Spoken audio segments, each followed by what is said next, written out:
Welcome to our first lesson on the character of Inspector Goole in An Inspector Calls. We will analyse two main characteristics of the inspector, first focusing on his moral authority. First, we will examine how the inspector immediately establishes authority using his body language. Next, we will explore how he maintains this authority through his anger and reprimands. Finally, we will look at his calm composure. Our goal is to understand how the inspector is presented as the ultimate authority throughout the play using a variety of tactics. Let's get started! Our first point is that the inspector immediately establishes authority using his body language. The text notes that the inspector need not be a big man, but he creates at once an impression of massiveness, solidity, and purposefulness. He speaks carefully, weightily, and has a disconcerting habit of looking hard at the person he addresses before actually speaking. This quote shows that even without being physically large, the inspector's presence is commanding. His careful and weighty speech, along with his intense way of looking at people, suggests that his authority is a natural part of who he is. This makes the characters and the audience take him very seriously right from the start. This intrinsic authority helps him control the situation and drive the investigation forward. Secondly, the inspector establishes authority through his anger and reprimands. When he sternly says, "Don't stammer and yammer at me again, man. I'm losing all patience with you people. What did she say?"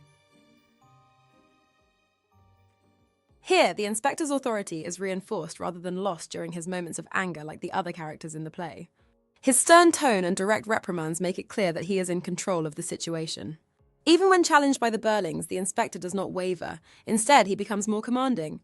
This shows that his anger is a tool to dominate the conversation and the characters, making them recognize his power and the seriousness of Eva Smith's situation. Finally, the inspector is also able to command authority even while remaining calm. This is evident in the exchange where Burling, furious, tries to regain control by calling others hysterical young fools. However, the inspector intervenes, saying just one word: "Stop." The stage directions, taking charge masterfully, highlight how the inspector effortlessly seizes control of the situation.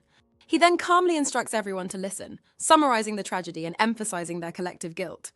This incident shows how the inspector maintains authority and influence without losing his composure, effectively directing the actions and thoughts of those around him with very little words, heightening his presentation as an authoritative figure.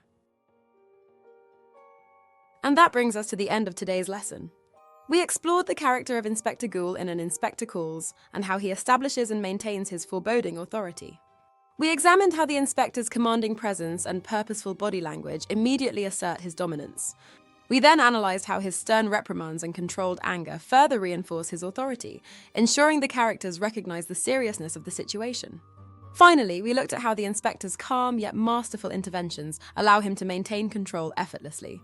Through these tactics, the inspector is presented as the ultimate authority figure, driving the investigation and influencing the other characters' actions and reflections. Remember to keep revising this lesson and see you next time. Watch the rest of the GCSE English Literature course at Sophos Education.